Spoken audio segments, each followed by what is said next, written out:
A couple of years ago, I attended a 2-day active shooter awareness training. I learned a lot in that training.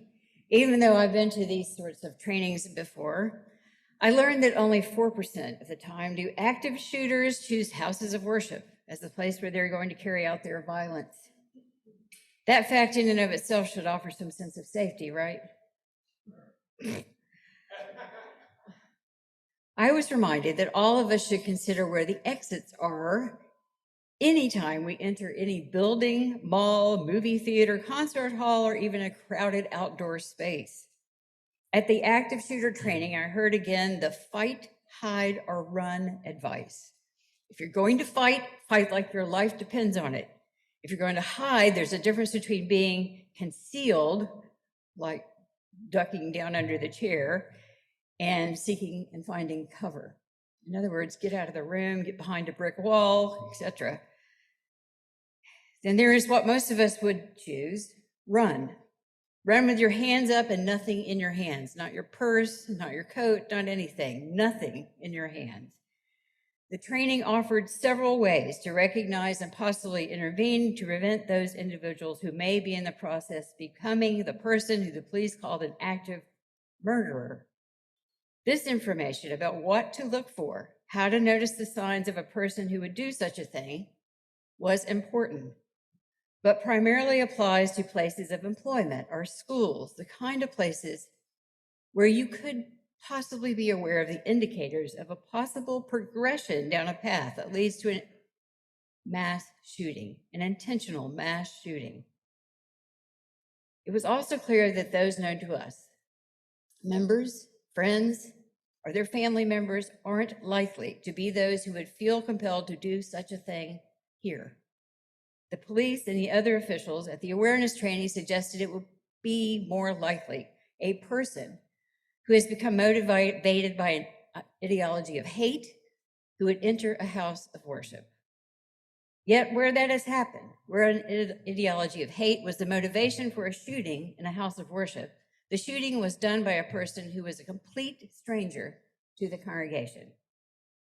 Hate does drive active shooters into Jewish congregations or into Black churches, but rarely does hate alone drive shooters into a Unitarian Universalist congregation, because we don't even show up on the radar of "you should hate those people" lists.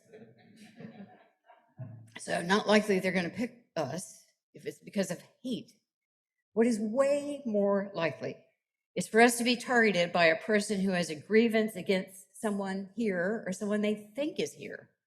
The shooter has already progressed to the point where they believe murdering anyone connected with that person that they are aggrieved with will satisfy their sense of having been wronged.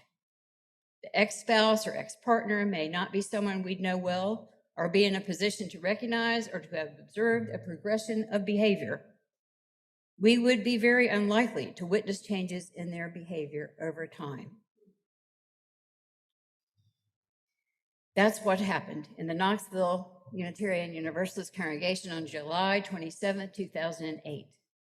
An unemployed Tennessee truck driver named Jim David Atkinson came in with a gun, concealed in a guitar case, and opened fire on members of the congregation during a church youth performance that involved the Tennessee Valley UU Church and the Maryville congregation. He killed 2 people, and he wounded 6 others before he was restrained by church members. He later said he had planned to keep shooting until the police arrived and killed him. A letter, or a manifesto, was found in his vehicle after the shooting, and it attributed his motivation as hatred of liberals, Democrats, African Americans, and homosexuals. In the letter, he also described what he believed to be the cult-like atmosphere of the church. That is what was in the newspapers. Yet I was serving in Greensboro. Actually, I was in Greenville, North Carolina at the time, and I heard from my colleagues and friends more toward the Knoxville area that they knew him as an ex-partner of another person who was only an occasional visitor at TVUUC, Tennessee Valley UU Church in Knoxville. Atkinson was familiar to some people in informal UU circles. He felt aggrieved by something personal that had to do with his ex. and that morphed into a hate ideology. He later pled guilty to 2 counts of murder and received a life sentence of life in prison without parole. One of the persons who was killed that day stood in front of Atkinson when he raised his gun. No children were physically harmed, thank goodness. He shot and killed another person, and there were others injured. And there was extensive immediate trauma that the UU trauma ministry team responded to immediately. I suspect trauma remains in the culture of that church and in the other UU congregation that was part of the event that day, even until now. For years, TVUUC kept their front doors locked shut, even on Sunday mornings. They had become used to looking at who was there and had to know who that person was before they would let them in. I don't know if they still do that. I would suspect that and other security measures are part of their long-term trauma response, even until now. Locking doors and increasing security measures are certainly an expected and reasonable way for them and other traumatized congregations to return to some sense of safety. And that sort of event has not happened again at a UU congregation, to my knowledge, in the nearly 15 years since that time. So how should we stay welcoming and keep those inside this place safe? It's a question that many UU congregations have asked ever since July 2008. It seems to me to be a matter of deciding what level of risk we are willing to take. It was clear from the shooter awareness training that the wider the perimeter of our preventative measures, the better. What that means is that we ought to be doing or keep those intent on active shooting out of the interior of the building. You do that, per the experts, by hardening your perimeter with well-placed, visible, and operating exterior security cameras. Now, my congregation, which is in Somerville, New Jersey, even though it's called UU Congregation of Somerset Hills, we're no longer in Somerset Hills. Anyway, the point is that we've been thinking about what to do ever since this training, which was almost 2 years ago. We still haven't put up any cameras except on the back door, which nobody can see during the service. But anyway, that's what the police wanted us to do. They wanted us to harden our perimeters. You could include signs that say those cameras are there and are on. You could cover windows so those on the outside can't see where you are. Perhaps you can make sure your exterior doors are locked from the outside and the inside, or at least entry is monitored by those trained to look for potential threats. How would one know who might be intent on doing violence? Well, there are ways. Back when I was in Greensboro, North Carolina, we took an active shooter training in North Carolina with a bunch of evangelical churches. And in the training, the police said, well, you should arm your security guards and your greeters. And the other church leaders said, yes. And we said, no, absolutely not. But they did teach us that you should have greeters that look for people with long trench coats on, maybe in the spring or the summer, and have a bulge in their pocket. Or you should look for people who are, you don't know, but they come in agitated. Or they're looking around, where are the children? Where is the preacher stand, et cetera, et cetera. That there should be someone out there, or whatever door might be open, to see if there are people that are trying to come in that look suspicious. Well, you have to be really well trained and sensitive and courageous to say, are you having problems today? There was a man who came into the Greensboro congregation after that training, and some of the greeters didn't know him and asked him, why did he come to church there? You know, he would ask any visitor. He said, well, I'm upset. How upset? They kind of asked him, and they walked him to his car and sent him back home.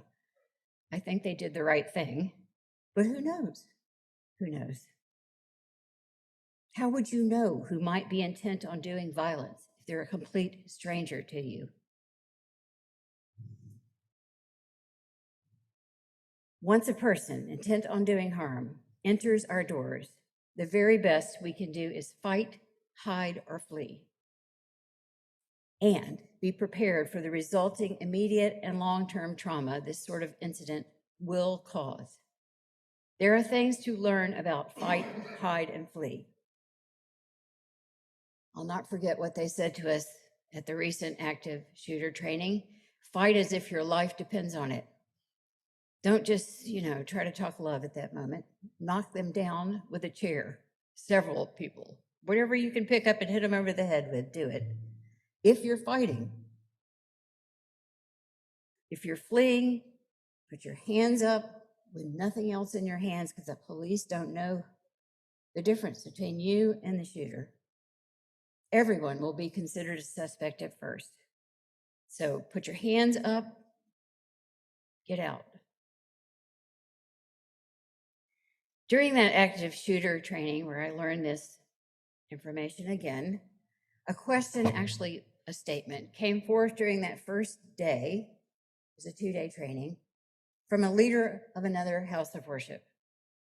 He said, if there is a choice between a place that welcomes and a place that turns away, we are choosing to welcome. We must. That is why we exist. I was impressed by that person's statement. And then I wondered, why are you at this active shooter training then? I certainly respect that person's perspective, but I don't think it's an either-or choice. I think it is a matter of choosing the level of risk we are comfortable with while still maintaining our identity. It is not as stark as choosing either or, either a fear-based lockdown to all but us kind of approach, or choosing a wide open to anyone, anytime, come what may approach. If we were to choose the latter, we might feel that stationing a few trained to know which visitor, which stranger needs intervention is enough. It might be that you could recognize one who is not yet quite at the end of a progression to becoming an active shooter. Maybe that was the case for the fellow they walked back out to his car.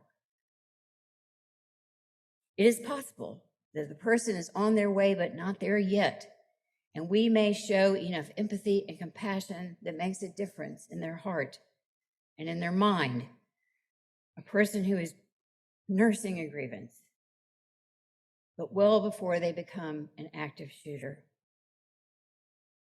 But is it right or fair to expect some ushers to be that sensitive to another and bold enough to intervene? Well, maybe it is. But I think that's a hard conversation. And you don't have it with the whole congregation. I've had congregations say to me, we need to have an active shooter training. You need to do it. You need to tell everybody in the congregation what they should do, and you need to especially train the ushers. I'm like, okay, I was there when the police came in Greensboro to our congregation. We had the ushers there. And you know what they said? They said, if the person is at the end of the progression and intent on shooting, there is nothing you can do except stand in front of them. And I said, okay, so you want me to tell the rest of the congregation that ahead of time?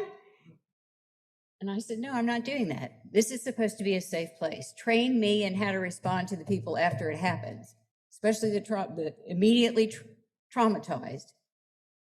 If there are some people in the congregation bold enough to stand in front of a shooter, I'm not pushing them. Then they do it.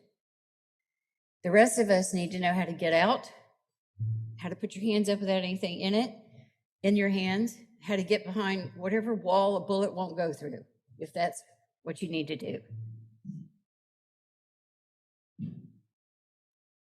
We have to accept what we can't control. It's just naive to expect total safety and security in this day and time, any place.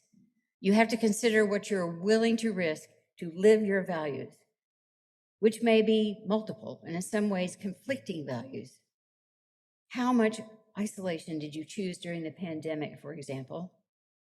Complete isolation? Was it worth it? Did you close yourself off from most other human beings? Did you have a circle of people you hung with? Whatever decision you made the right one. I'm not saying you didn't, but I'm saying we'll all make different decisions about what is right for us and our family and our congregation. If we lock the doors on Sunday mornings, are we the welcoming and bold faith we seek to be? Is there someone, if your doors are locked, I don't know if they are or not, that's not really the point. The point is, if they are locked, is someone close by if somebody comes in late to hear them? If they're not locked, is there somebody paying attention? Now, the police said, it's usually the minister who's paying attention because the minister's looking at the door, not the congregation. The congregation's looking at the minister. So you need to find a special song to sing if somebody disturbing comes in. I said, okay. So I taught my congregation at the time, if we start singing a Jesus song, that means we're in trouble. That's exactly what they did. They laughed, but they said they wouldn't forget that. So we have to choose a love-based response. Of course, that's not simple. Love for who? Love for us? Love for our families? Love for the minister? Love for the person outside the door? All at once? That's a complicated response to that question. How do you choose a love-based response? There always, no matter what you choose, is the risk of loss of life. And of course, we have to accept that. We still go to the movies, right? We still send our kids to school, right? That active shooter training in Greensboro that I convinced one other congregant to go to with me, because we didn't want to be among the very right-wing evangelicals, was all about how to arm and train your ushers to shoot. And both of us left that training going, we would never, ever, ever choose that. Never. We might hire a police person to stand at the door who's armed. We might do that, but only if the congregation decides that is the right thing to do. It was kind of disheartening that they didn't give us more choices than that. But perhaps it was the audience they thought they were going to be speaking to.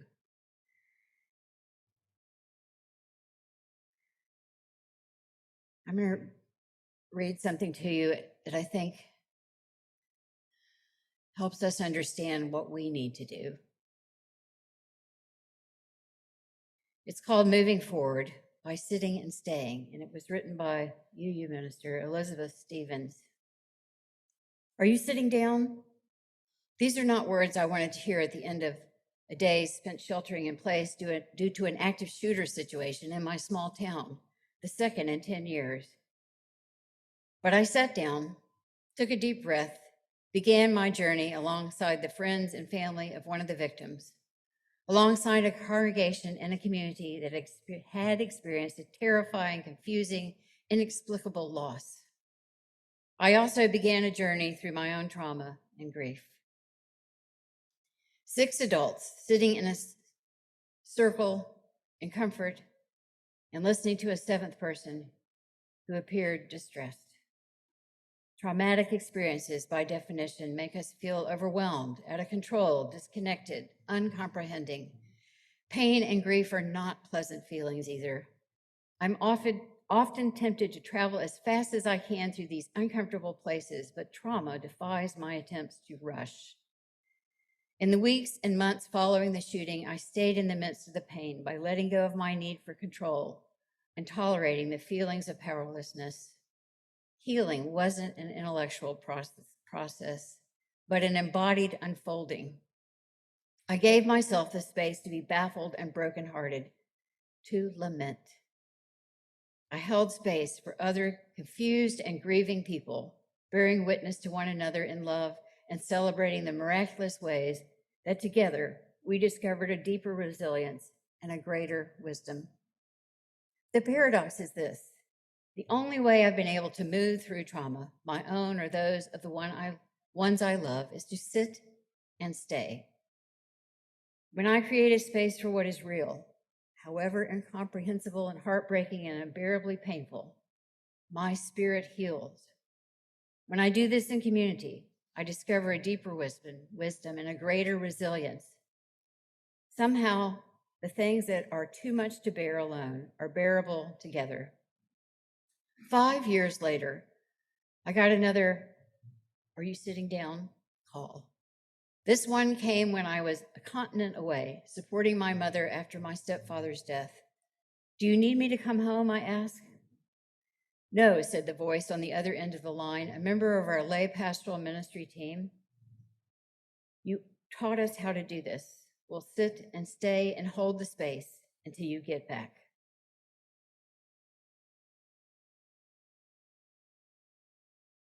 That's what we need to learn how to do. Horrible things happen all the time, way too much of the time. I'm sure many of you have been affected by some kind of trauma.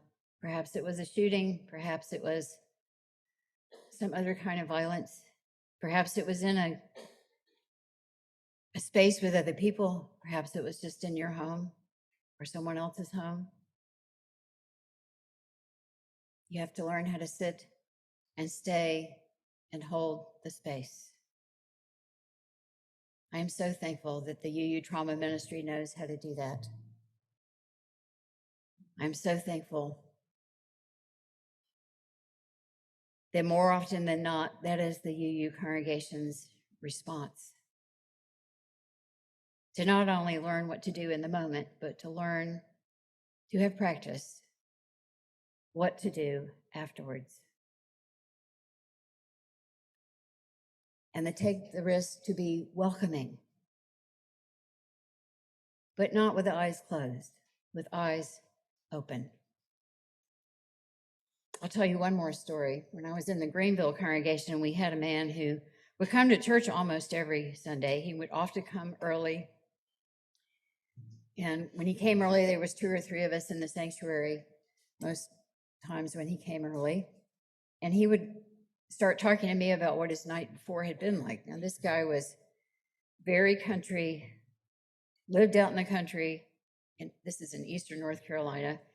And he often found some kind of bar out in the country to go to on Saturday nights. And he would come in the next morning and tell me how he had to leave that bar because they weren't accepting of him as a gay man. And I could imagine how he acted in the bar. And he would come the next morning and tell this long story, and I would try to quiet him down or listen to his story before everybody else got there.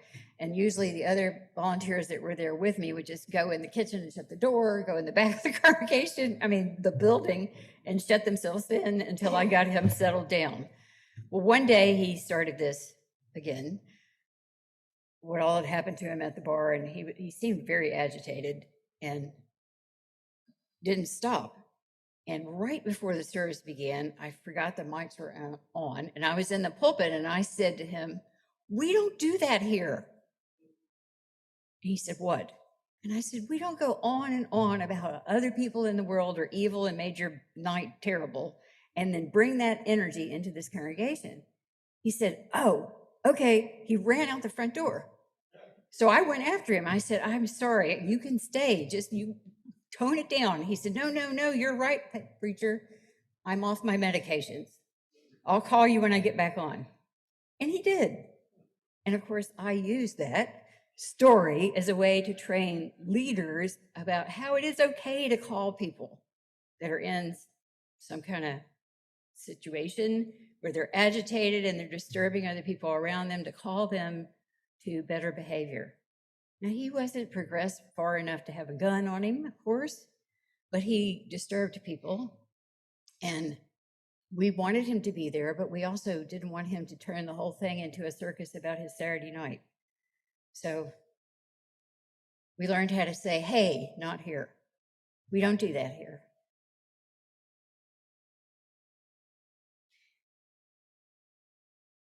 So let me apologize and say that I hope that I have not made you all feel unsafe and that you will never come in this building again. but that you will come in this building and that you will love each other and at least learn to call each other back to, hey, what's going on with you? What's the grievance you're holding? Tell me about it. And then stop at 10 o'clock, please. That sort of thing. This is a faith about taking risks to love boldly as best we can, as much as we can. Let us sing together hymn 368. Now let us sing.